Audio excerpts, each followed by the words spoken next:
So Belluer is actually in the same situation. Unity made an announcement that today they are changing their business model. They are adding a basically a download fee. So for the revenue threshold, as soon as you make $200,000 on a video game, what they do is they start charging you money per install. Right? So these are like basically taxes and stuff like this. And it's 20, look at this right here, Unity Personal and Unity Plus. So this means that they're trying to get people to spend money for Unity Pro and Unity Enterprise, right? So it's 20 cents per install. So you do the math, you have, let's say 100,000 people install your game. That's $20,000, is that $20,000? Yeah, I guess it would be. Yeah, it'd be $20,000. So you'd have to pay Unity $20,000 for that. And obviously, a lot of people aren't happy about this. CEO of Unity sold shares 1 week ago. Yes, the CEO of Unity, I don't know where the information about this was. I saw it earlier. I didn't look into it too much, but he actually sold a number of shares 1 week ago. And now this change is happening. Did he know this was going to happen? Did he sell them because of this change? How can we possibly know? But it certainly seems like it's a very convenient coincidence. So anyway, and here are some clarifications from Unity regarding their plan to charge developers. If a player deletes a game and reinstalls it, that's 2 installs, 2 charges. Same if they install it on 2 devices. Charity games and bundles are exempted from fees. So basically, Unity has decided that, you know what? Unreal Engine has just been coming out with so many really good things. We can't really compete anymore. So we're just going to try to cash out as much as we can, and hopefully some people are stupid enough not to leave. And this is what's happened. But unfortunately, a lot of dev studios that have popular games, they're going to be the ones that are going to leave. Because here's the issue, is that one thing that really sells a great game, like a game engine, I think, is seeing a really good game on that engine. So whenever you see a lot of the most popular games, they're the ones that are really being punished for this, because Unity is introducing this idea as like oh, this isn't really for you guys, it's not for the majority, it's just for the popular developers. Well, the popular developers are the ones that are advertising your product. They're the ones that are showing that Unity can be a success pathway to making a popular game. So whenever you say that we are going to fucking like nickel and dime and start charging the people that are doing more to advertise our product than anybody else, well, guess what's going to happen? A lot of those people are going to leave. So you see Belluer, who's obviously talking about it, I believe the Pale Beyond, which is Belluer's game, and it's on Steam, and it is also made by Unity. And so Unity, Belluer tweets this, Unity plans to charge game studios per installation, including demos. So Unity has obviously come out and made an announcement about this. We obviously have the legend himself, Jeff Keighley, saying, what a joke. This guy has been doing the Game Awards for the better part, I think, of 10 years now. He's been involved in the games industry for a long time. So even Jeff is shitting on them. And Jeff is a very politically correct guy, you know? Like, he doesn't really get involved in drama. And so if he's shitting on them, that's something pretty fucking bad. And it's demos too, you're right, it is also demos. And then Coffee just says, bitch, our install's tracked. We leverage our own proprietary data model, so you can appreciate that. We won't go into a lot of detail, but okay. So they won't tell you how. So we can just hate install somebody's game until they run out of money. Cool. We already do have fraud detection practices in our ads technology, which is solving a similar problem, so we will leverage that know-how as a starting point. We recognize that users have concerns about this, and we will make available a process for them to submit their concerns to our fraud compliance team. Okay, so that's probably not going to happen, because the thing is that I bet this is the way something like this works, right? Is that they charge you the money, and then you can submit a concern like 6 months after the fact, or like a month after the fact. You submit it right away, but then it gets resolved a month after the fact. So that's it. It might be possible that the pirated installs for certain games are also to be charged for. It is. So this is also something that they address in terms of pirating video games. So if you look at the pirating of video games, does this mean that I am charged if pirates install a pirated version? Uh-oh. We already have fraud detection progress. Okay, so we again, they basically just say the exact same thing again. And there's somebody else commenting here. What you haven't said is anything about piracy, how they can get the game without providing revenue during a viral moment. This is true. So basically, let's go ahead and let's put this into context, okay? What was a video game that was made that was like a very small group of people that I played and I didn't like? I didn't think it was a very good game. Among Us, Valheim, well, I liked Among Us and Valheim. I think Bleak Faith is a great example. Now, I believe Bleak Faith, and for anybody who doesn't remember, Bleak Faith was it was like a like Dark Souls type thing, and I played the game, and it had a lot of dog shit in it. It had some really cool ideas too, and so I was like, I want to try this out, see what it's like. And I played the game, and it was effectively a shit show. So, what would it be like? And this was developed, by the way, by 3 people, and they've improved the game since then. I looked at the patch notes like maybe 2 months ago. It seems like they made a lot of things better. So they are actually trying to improve the game, and I respect that. I mean, again, I don't really have a lot of bad things to say about this game. It was made by 3 people, okay? And it was trying to be a Dark Souls. So, anyway, if I make a video about a game, and then my viewers don't like the game, and then they all go and download the game just as like a protest, like, we want to download this game just to protest against the developers because it's a free game, which this one wasn't, but like theoretically, this could actually cost the developer. Like I have for a lot of those gameplay videos. Let's actually do the math. Bleak Faith, 200,000 views. Let's see, 300,000. So I collectively have like over 1 million views. So if 10% of those people do it, that costs them $20,000. That's pretty bad. That's really, really bad. That clip is okay. Oh yeah, no, a lot of these, this one, imagine, this is a great example. Please don't play this game. 700,000 views. And to be fair, this boss was so fucking garbage. And so anyway, we could literally just update a new patch. That's not the point. The point is that, like, giving people the ability to do something like this, if there's one thing that we've learned on the internet recently, it's that the one thing that you can always get people to come together with and work together with is in unison to harass somebody or a group of people. All you have to do is give them a witch, and they'll start the fire themselves. Unity is making these changes. It seems like these changes are universally disliked. Pretty much everybody fucking hates this. I think that, and this is kind of like the problem with something like this, is that they're going to have to walk this back, because why would anybody, what does every game developer hope happens to their game? Every game developer, every small indie game dev wants to be the next Valheim, they want to be the next Vampire Survivors, they want to be the next Among Us, right? Those are the games that like they all aspire to. And whenever Unity goes and they say, hey, listen, if you want to do that, or BattleBit, yeah, BattleBit's a new example. If you want to do that, we are going to put like such a massive markup on that we're going to cut into your revenue massively. Like in a big way, 20 cents per download, that's huge. And also, like, yeah, this is for free to play. This mainly affects free to play developers, developers that sell a game or that sell a game for a high price. Yeah, no more free to play, yeah, exactly. And it's just, if the game is free, there's no charge, as they earn less than $200,000. Well, that's not true, because they can, I mean, how, if the game is free, there is no charge as they earn less than $200,000. Threshold 200K downloads and 200K installs. Both criteria have to be met to incur this charge. Is that true? Revenue threshold to be met. Free games still make money. Yeah, and that's what I'm saying. Like, are they tracking the amount of money the game makes from microtransactions? Like, for example, I'm sure BattleBit probably has like cosmetics and shit. Actually, I don't know if BattleBit you have to buy it or not. Like, there's many games that have cosmetics and shit. So they do track it. Is it even legal to retroactively change the rules? No, it's not legal. That's why these rules apparently I don't think go into effect until next year. It's revenue. It could be anything they say. Yeah, you know, whenever you have something like this, you're gonna have Cult of the Lamb. This is a pretty popular game. Let's go ahead and look at how popular it is. We'll go ahead and pull this up.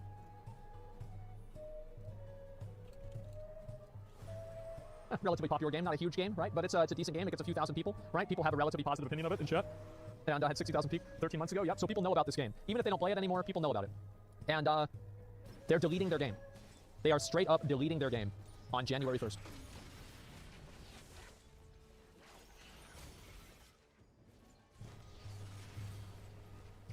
Holy shit. Seeing tons of artists on Twitter moving to Godot. I'm just happy for it. They're actually voting with their money. That's smart. That's what they should do. Unity speedrunning killing itself. Yeah, exactly. There's no way companies on Unity like MiHoYo, etc. doesn't take this to court. I just Googled Pokemon Go and Call of Duty Mobile is on Unity. I don't know what they're gonna do. Yeah, they're rewriting policy on the fly. No, that's not really a surprise at all. They're probably gonna have to walk all of this back. And the worst thing about it is that whenever they do walk all of this back, they're still gonna have, like, it doesn't matter that they walk it back because nobody is ever gonna trust them to do business with them again. Like, this isn't like buying a video game, right? It's not like buying a t-shirt or something like that. Like, this is making like a, you know, 100 plus, 1,000 plus hour investment and trying to build a business off of something that could just come off, you know, fucking, they could just pull the bottom out from you instantly. So yeah, it's your life, you're devoting like your career into this. It's very different than, like, you know, whenever Todd Howard says there's gonna be a bunch of planets on Starfield that are fun. Like, it's just a totally different fucking situation. So I think that, yeah, people will remember this, and I think that at this point they've already damaged their reputation so much that I don't know if Unity will be able to recover from this. Yeah, let's see their stock.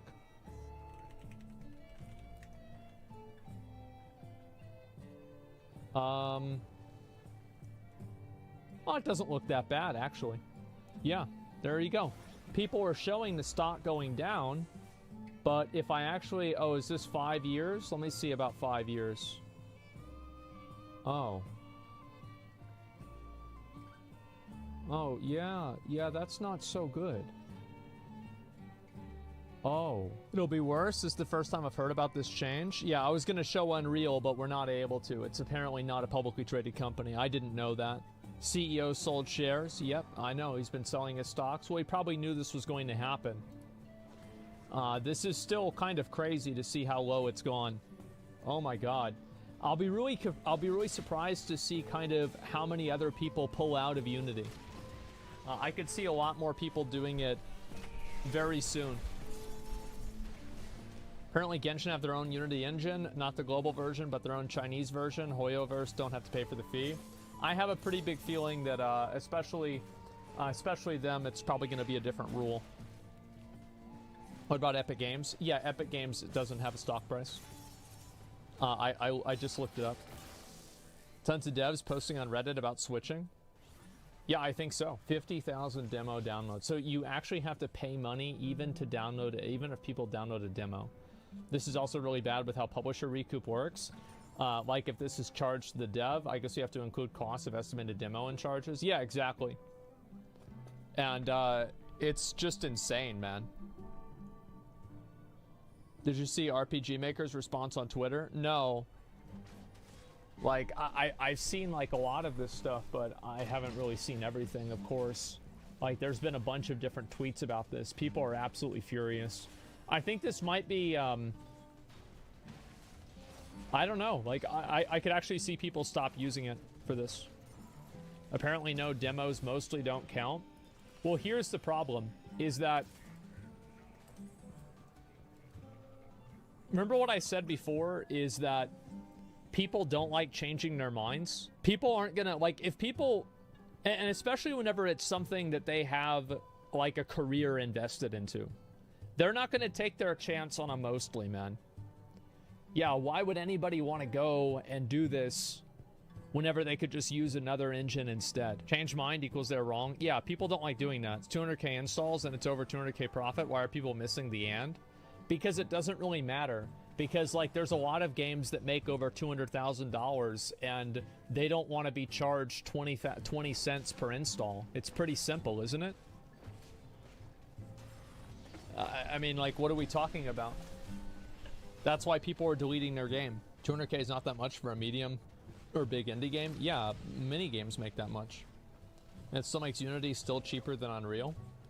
Well, yeah, but I mean, like, I don't know. I don't know if Unity is better or worse than Unreal. I'm not a game dev, but all I'm saying is that I see a lot of really crazy advancements with Unreal Engine, and I don't see a lot with Unity. Okay, so it seems like a lot of people are using Unreal, but that's like, what the fuck do I know? I have no idea. Unity is for 2D, 3D is for Unreal. Yeah, maybe. I just don't know the details about this, but yeah, it looks like they've totally fucked up, and a lot of people are actually deleting and removing their games and making them. I guess they're probably going to try to reverse engineer them with another type of engine. That's what I would expect. Game devs are making bad games. I'd love to have them see them. Love to see them have to do some work and code their own engine. Well, I don't really think that you care about that. I think that you're just not happy with certain games, and so you just want to see something bad happen to game developers. I don't really think that's not a logical position to have, right? It's just that you're mad about something. So we'll see what happens, but there it is. Kind of sucks.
What an incredible day for father-son bonding between me and my dad.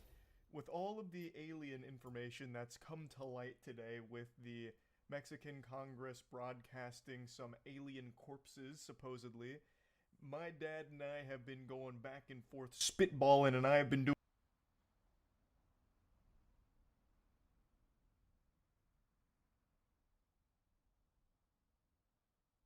Do you think me a fool? Do you really think there would be groundbreaking new alien information and I wouldn't know about it?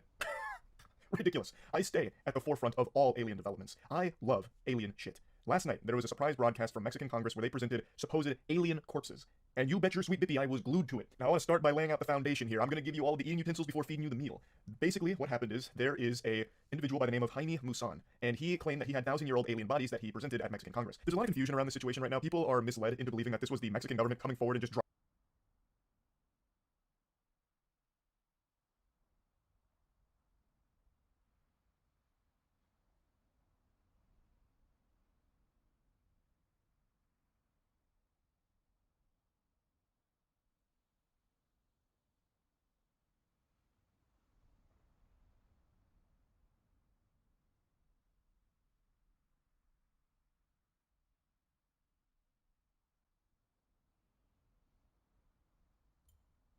dropping this hot potato on everyone out of nowhere, when that's not the case. This is from an individual, Jaime Musan, who is a UFOologist and researcher, and he is presenting all of it. And this isn't even his first time doing it. In 2017, he presented yet another mummified alien corpse, not human, but it was later debunked and proven to not be alien at all. So he has done this before, but this time around he's presenting new corpses and also claiming that there's been extensive research, studies, tests, and scientists working on it to confirm that these are 100% real, authentic, extraterrestrial visitors. Now, he and his team are saying that all of this information is available for any scientists around the world to confirm their findings, which I think is great. Inviting research into these is fantastic, and I guess we can finally know for certain if he's being truthful here, and these are somehow actually alien bodies. I guess they came down to Earth for fucking spring break and just, they lost control themselves, maybe drank too much and died of liver failure. I have no fucking clue. But we have these corpses from 1,000 years ago. He's claiming these are mummified aliens and has a bunch of tests allegedly that they've run on them and is inviting the rest of the world to do the same. So I'm excited to see if the rest of the world does that and if they also confirm all of these findings. But now let's get into talking about the aliens themselves, and then I want to bring on an expert, my father.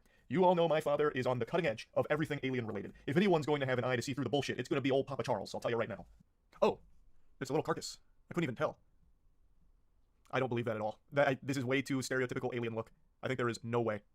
I think there's absolutely no fucking shot. I just don't believe that, though. If this looked actually less like all of the movies that depict aliens, I'd be far more on the side of possibly. But this actually just looks like a prop from, like, Arrival. Or not Arrival. What's the, oh my god. What is the one that has the really quintessential grays from back in the day? I can't remember now. They even made, like, little postcards for him. Like, you're invited. Okay. Pretty cool. It'd be wild if these were real and our movie depictions of aliens were spot on. That would be a crazy. That would be big. But I don't see why they would bother faking this. I don't see what the gain is other than, like, a good joke. Humano? No humano. I understand that. I feel like aliens are likely to look like giant insects. I think they'd be insectoid as well. Your father would disagree? I don't think he'd believe this. This looks very silly. And especially just to drop it cold turkey out of nowhere on a YouTube stream. Well, I guess it was more than a YouTube stream. This just happens to be one of the places it was broadcast. It just doesn't make a lot of sense. So they put it into a database that is able to be accessed by anyone to verify their claims.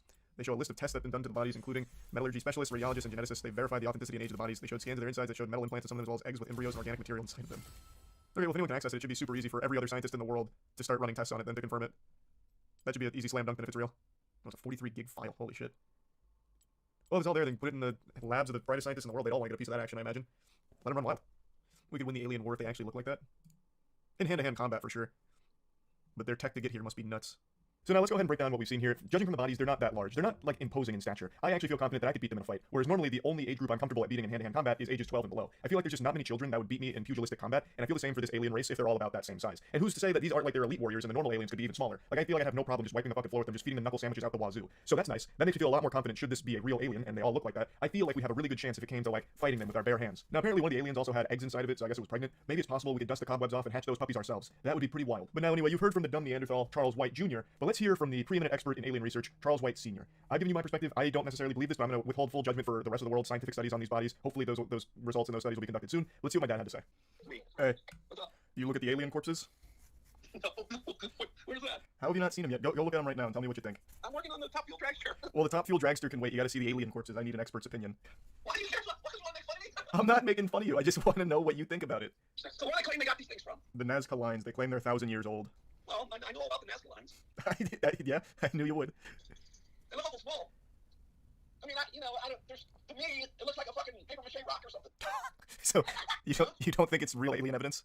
I don't think it's real. I mean, not to me. That's not real alien evidence. That could be any video. Hell, I could build that myself. You know, with paper mache. Okay. All right, so this one does not have your stamp of approval as legitimate. No. But all the other shit the world does, like all the construction and all the other stuff. I mean, this is like, I don't know. This is too phony to me. All right, so it's not as convincing to you as Puma Punku and all that. Fuck no, not even close. Okay, well, you heard it here first. If my dad doesn't believe it's real alien evidence, then dag nabbit, it's just not real alien evidence at the end of the day. So he's not super convinced of it. He's, of course, going to keep his finger on the pulse, as will I. Since they are inviting the rest of the world to study these mummified remains, I'm hoping that we'll get some conclusive yeses or nos on if it's extraterrestrial or not. I feel like that shouldn't be super hard to prove if it's a fucking alien, if it's something that we've never seen before, and, you know, I feel like that'd be kind of easy if it's all real, but we'll wait and see. Either way, it was still just a wild development from out of nowhere, so definitely wanted to talk about it. That's really about it. So, yeah.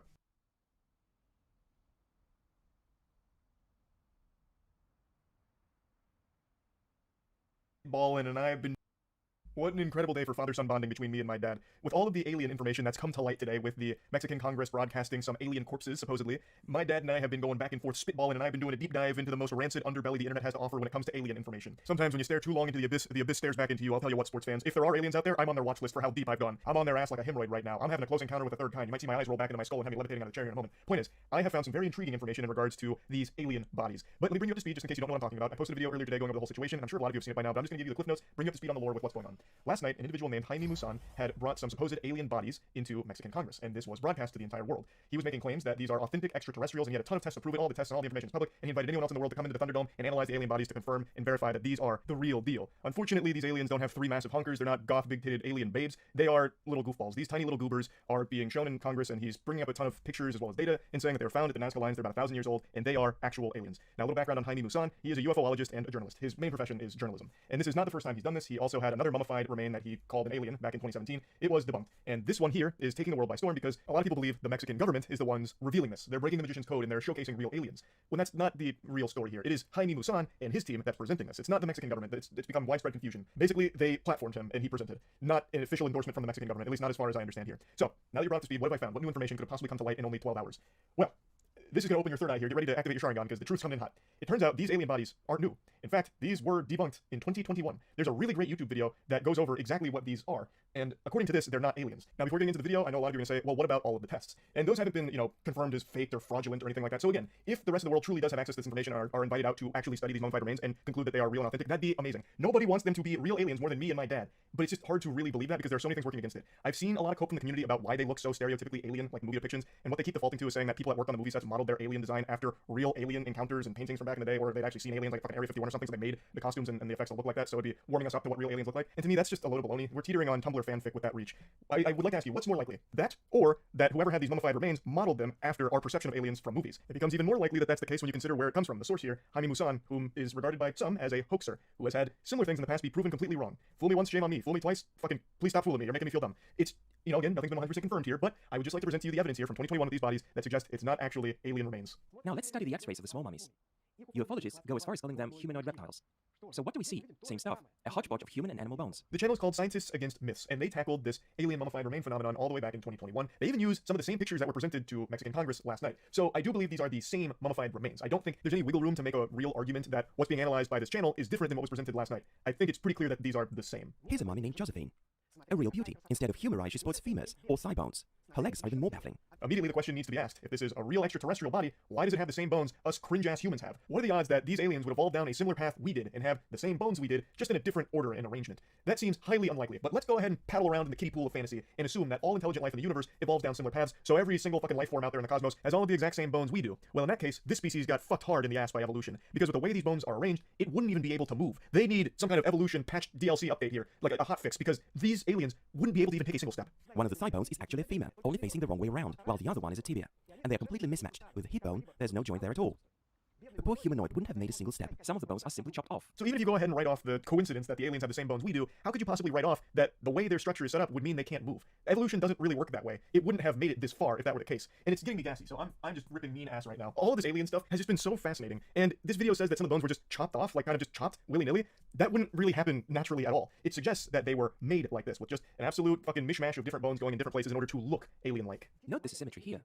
The fingers are a total mess too. The first pseudo-phalanges are facing in different directions on her left and right hands, with the white bar facing up or down. Well, they just forgot to turn them the right way. Stuff happens. That's pretty damning. Some of the bones are just facing the wrong way because whoops-a-daisy. And like I mentioned, some of these photos that are in this video from 2 years ago were the same ones that were presented last night. Most notably, the alien with the 3 eggs in their tummy. The pregnant alien carrying triplets. That is in this video. That same x-ray photo was presented last night. So I think we can say with a high level of confidence that all of the information presented for these corpses 2 years ago applies to the corpses shown last night. They are the same. And if that is the case, then a very interesting component of these remains is actually the skull. French paleontologist Julien Benoit thinks that those who crafted the small humanoid mummies used skulls of some small mammals for their heads, such as a llama or alpaca.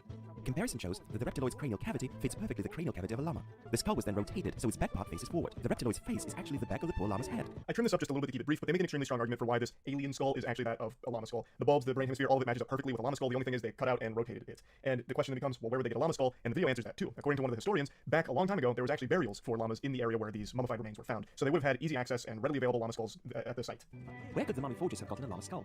Historian Yuri Bereskian has told me that pre-Columbian peoples of Peru often made llama burials. Here's a fresh report about finding buried llama mummies in Peru. Overall, I think this video makes an extremely compelling case for these being forgeries, not actually alien mummified remains or anything. Now, I have seen that the newest presentation here has the bones in the correct alignment in terms of like the ones that were backwards here in the video. Apparently, what might have happened is they recognized the error first off and then just rotated the bones properly. Though it still doesn't fix the underlying issue of why the fuck would an alien have all the same bones we have. Like there is still just no good explanation for that other than it just being completely fraudulent really, and that this isn't a real alien remain. But like I said, I would love for this to be the real deal, completely legitimate. And hopefully soon scientists from around the world will actually go investigate, either confirm or deny the findings, and conclude once and for all if these are real aliens or if it truly is just a complete forgery here of some mummified remains. If it is just a bunch of bones from a bunch of different things thrown together into this creature here. So I guess we'll see. I just wanted to show this to you because I found it to be extremely interesting, and yeah, that's really about it. See ya.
なあ、ここまで結構時間がかかってるけど、ビビ、今頃どうしてるかな。そういやう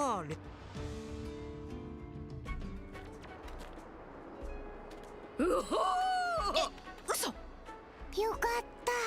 うわはえはあ、なにお前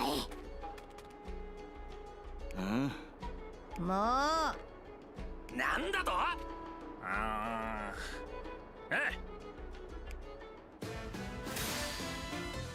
準備 OK だ。竜巻これだ。さーてとゴムゴムのガトリング仲間の力を見せてやる。よいしょっと。これだ。あんたたちお金持ってるの？サンダーボルテンポ。ナミすげえな。俺は強くなししおいよかった。おいおいもうどういうこと？お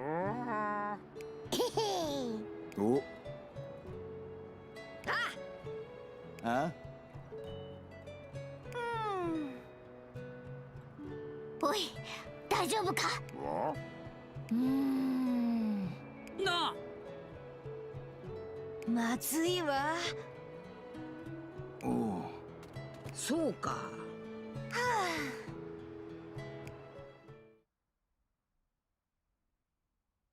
そういやレインベースにいるかもしれないんだったな。そうね。一人で無茶をしていなきゃいいけど。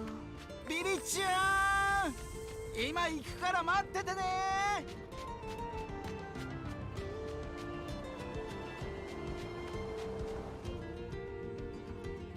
勘弁してくれよ。やっと岩山を乗り越えたってのに。移動性の流砂のようね。自力で渡ろうなんて。困ったわね。ビビ大丈夫？とりあえずもう少し北へ向かいましょう。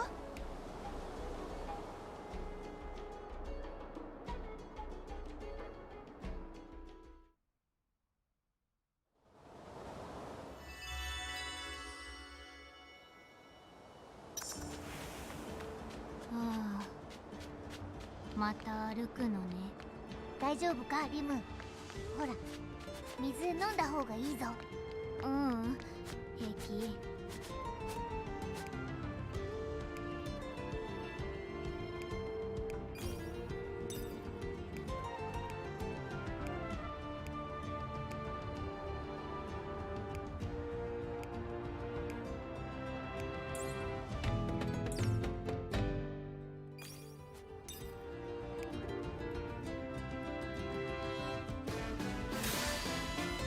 俺の仲間にゴムゴムのブレッド。刀がうずき竜巻。悪くね。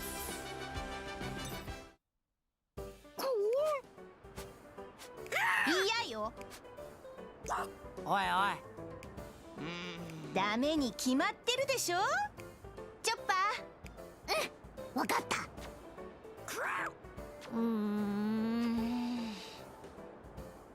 何？はあ。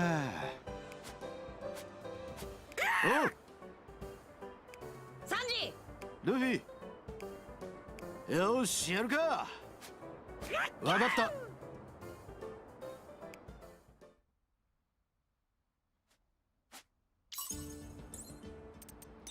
任せろ。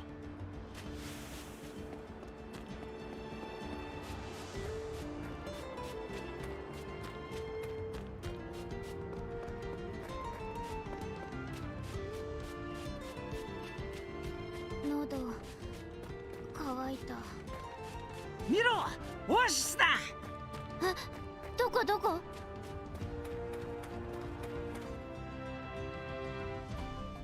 ああ、ちょっとルフィ。あ、なんだお前。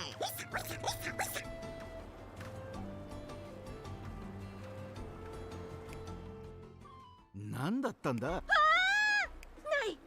私のへそくりがない。どうするルフィ、追うか。水飲んでからでいい。いいわけないでしょ。すぐ追うわよ。私はなんだよ、リムだけ。違う。私がいるとエイサーは余計に逃げるから。なんか事情があんの？とにかくさっき彼らは優しくて弱い。だから。だが財布をそうね。エイサーはヨイサーと外見が似ているけど。もうヨイサーでもエイサーでも。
俺に任せろ。何何？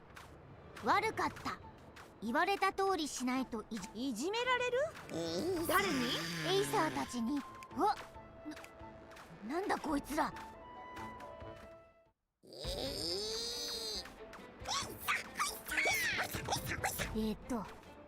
おい、金持って。同じ仲間じゃねえのか？こいつらは違う。何が違う？同じだ。いじめてやる。その人間。いいぞ、相手になって。そくり。どうすっかな。いつでもいいぞ。竜巻。準備 OK。 サンダーボルト。仲間の力を見せてやる。あんたたちなんかお呼びじゃないのよ。何？すげえなお前。ありがとう。ありがとう。自分でやり返してもよかったんじゃねえか。今度は頑張ってみる。何？何？俺たちは道に詳しい。あんたたちを。そいつは本気で助かる。まったくだ。おめえのことだ、クソマリモ。そこまでにしとけ。で、行きたい場所をそうね。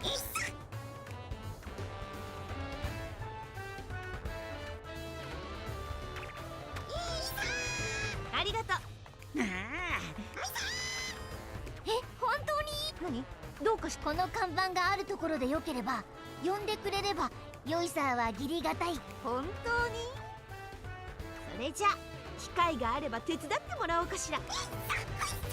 任せとけ。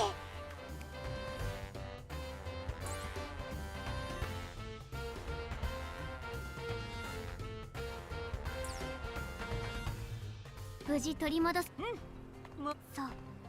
ああ、リムお前先に水飲んだだろ。飲んでないわ。はあ、別にそれより早くオアシスに入って。いや、お前の財布を取り戻し。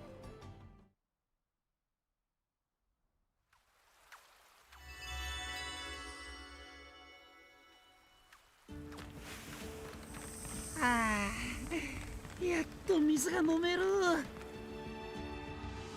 ルフィ、あれを見て。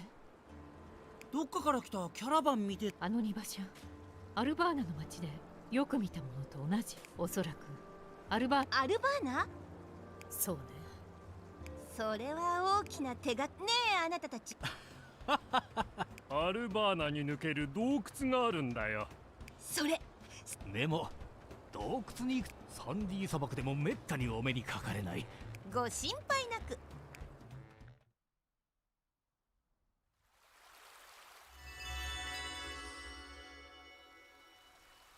見ろ、キャンプにもってこいの場所があるぞ。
Hey everyone, Spicy Toast Gaming here.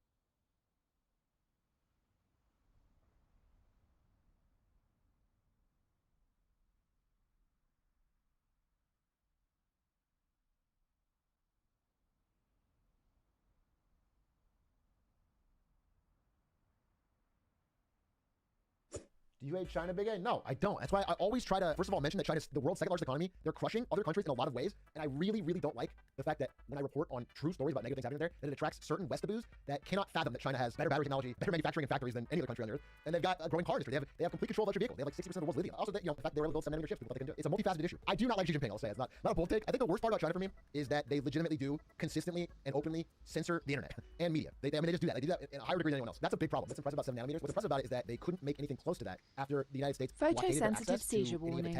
If you or anyone in your family have an epileptic condition, consult your physician prior to playing Lost Ark. Hotly investigated. I think there's a little bit more to the story. It feels like they were able to get their hands on a ASML, which is a Dutch company, lithograph machine through back channels, but they're gonna have a tough time getting further advancements. Have you seen anything about news here with lithium? Yeah, so we talked about EVs, right? The reason China is so dominant in EVs, there's a lot of reasons they are, but one of them is they control the world supply of lithium. They have like 60% of the world supply and all the ways to refine it. Part of like, Joe Biden's let's beat China thing is them like, we have to find our own supply of lithium. Well, they did. There's a volcano, I think in like Nevada or something. Yeah, it's Nevada and Oregon. The border of Nevada and Oregon apparently might be the largest lithium deposit ever found. Kind of a massive come up. This is not gonna be able to be usable for years. I mean, 2027 maybe the earliest they start collecting, but could drastically shift EV supply chain. It's a very interesting discovery for America to try to compete in EVs. How is SoftBank doing everything? SoftBank is preparing to launch the gigantic IPO of a company called ARM, which makes most of the world's like chips. They make the chip designs, and it might be the first profitable thing that SoftBank has done in a minute. Nvidia tried to buy ARM when I was there. It was a big thing when I was at Nvidia. We tried to buy ARM to make like this fucking mega chip monopoly. It got blocked by China, who did not want an American company basically having the best CPU and the best GPU designs. That being said, from what I can tell, SoftBank is being real sleazy with it. They're doing a lot of tricky things to make the stock of ARM pop on the IPO. So everybody thinks it's goated, and they're gonna slowly but surely dump a lot of shares.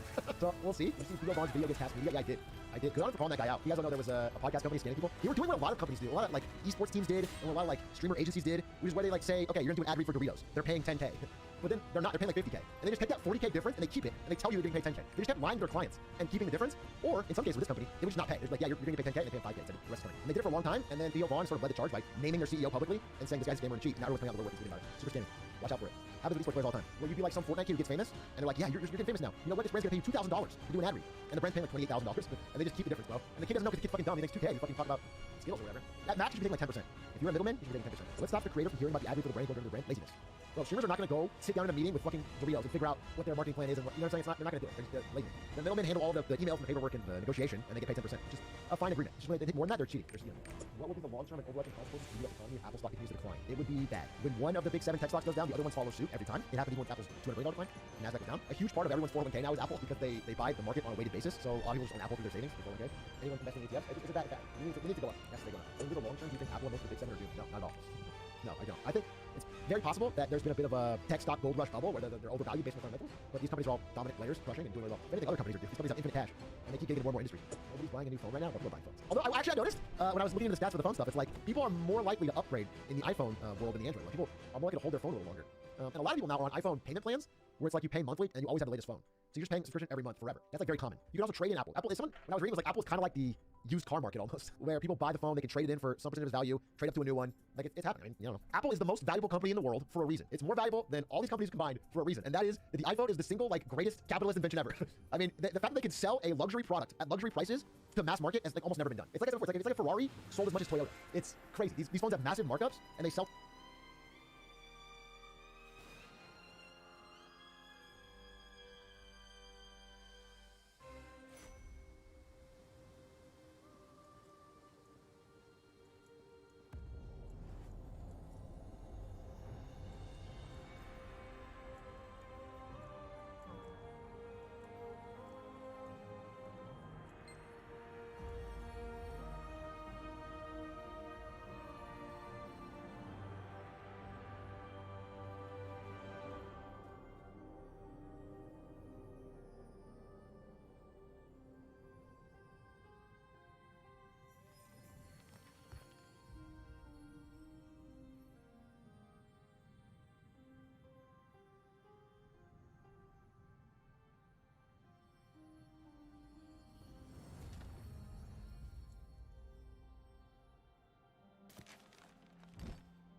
hands, which give you an actual little bit of a boost to your attack power and the stats grant. This month, you'll notice the format is a little different today. I've heard 2 stories about why Michael, our head of video, isn't here. He either got really sick after traveling to film the Debate Club live finale, or Stoops got so excited after he won that he ran over Michael's feet while zooming around. Regardless, I'm flying solo, so I'll probably just hop into the game at some point and do things my way. Quick reminder before we get started, this video is meant to be an express experience and only covers the highlights. You'll need to read through the article for every detail and change. All right, let's hop into it. So the first thing that we're going to talk about are Jumpstart servers, which are custom built to provide a fresh beginning for new or returning players who are interested in giving Lost Ark a try. They're built to help players jump right into the endgame. We recognize that the game had encountered some challenges at launch, mainly a steep progression curve, bots, and some stability issues, but we made serious strides in tackling those issues and feel really confident that we're in a good place to bring players back. And let's be honest, Lost Ark's raids are awesome. I've had a blast raiding with my guild, making friends, and tackling challenges together. And that's what Jumpstart servers are all about, getting you to the parts of Lost Ark that are really awesome. With Jumpstart servers, players are going to get launched right to item level 14-15 with a Southburn Power Pass, have immediate access to engraving support, gems, and a ton of events to make them feel powerful right away and progress quickly. Let me show you how easy it is to jump into the endgame. Alright, so just made a fresh character, claimed my Power Pass. Let's go ahead and use it. I made a Slayer, it's my main in-game. Let's jump right into the endgame. Okay. We're gonna skip them right now. Learn how to set up your character, or if you are a returning character, you can skip the path and, once again, jump right into the endgame. So for all of these, for new players, they'll teach you how to play the game, whether it's going over the major events in Lost Ark's history, the training area, which teaches you how to, do some of the basic game mechanics like countering, stagger, that sort of thing. Same with the training room. Or if you're a returning player, you can choose to skip it and, boots on the ground, get right into action and start your adventure right away. There will definitely still be a lot for players to learn, even after going through in-game tutorials, but our goal is to have a lot of players going through the experience together, so they can work together to prog raids, help each other, all on an even footing. For that reason, they'll have isolated PvE matchmaking, their own party finder, and auction house. There's a server in each region, and we'll be looking for the right time to connect them back within the next 6 months. We have a ton of things planned to help players on them progress and check out everything Lost Ark has to offer, with special gifts, increased experience, some really unique events to really jumpstart their adventure into Arcasia. If you want more details on what to expect, there's a link in the patch notes to the Jumpstart Details article. Alright, let's talk about some of the new activities and systems coming to Arcasia. First off, we have Primal Island. Sail over to Primal Island, brace yourself. You'll have to fight, steal, and survive against fierce competition in a new Battle Royale style event where you'll drop into an arena to face off against other players and hordes of dinosaurs. The goal is to be the last one standing. The arena's open to competitors item level 1490 and higher, but your item level and stats won't help you here. You'll need to scavenge gear during the match and upgrade it in real time to give yourself a fighting chance. There's more details and entry times listed in the release notes, so if you want to learn more about the Battle Royale, check it out there. Alright, for the next part, let's talk about some intertwined systems that are all being added together. I'm talking about Yaz's Jar, the new skin crafting system, and our updates to the Amethyst Shard shop. I think the best way to describe this is to hop in game and show you, so let's try out some Yaz's Jar pulls. Alright, I hopped on my tester account. I've got it loaded up with some Yaz's Jars. We have both Season 1 and Season 2. We'll see with some virtues. Roll it in, try. Just that they're all chance. We rolled it on our, I think, 7th try.